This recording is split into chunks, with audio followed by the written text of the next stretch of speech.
V Rimavskej Sobote vo veľkom pripravovali zemiakové šaláty. Obľúbenú vianočnú prílohu chystali na rôzne spôsoby stredoškoláci v rámci medzinárodných majstrovstiev. Avokádový elegán, nepálsky alebo tradičný zemiakový šalát. 7 družstiev zo Slovenska, Česka a Maďarska robilo podoby šalátového pokrmu doslova od výmyslu sveta. 4. ročník medzinárodnej súťaže ovládol ako absolútny víťaz tým z českých Poděbrad. Připravili jsme si bramborový salát s kapřími hranolkami.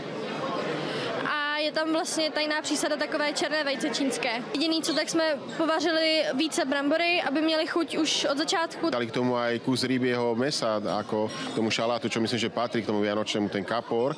Takže bolo to také celé, také komplexne. Vynikajúcim vzhľadom zaujali napríklad jedlá z prihraničného maďarského mesta Kacinbarcika, nepálsky šalát a šalát s údeným lososom. Tiež pripravujeme šalát s majonézou ako na Slovensku. Samozrejme, že to často servírujeme na vianočný stôl k vyprážanému mäsu alebo fašírkam.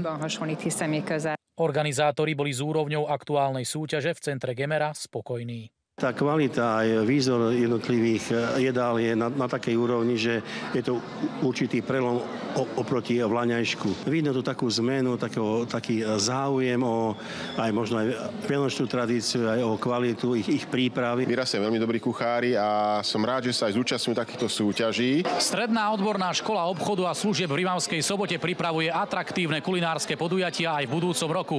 V januári ponúkne špeciality zo švajčiarskej kuchyne. Radovan Kondrlík, Slovenská televízia.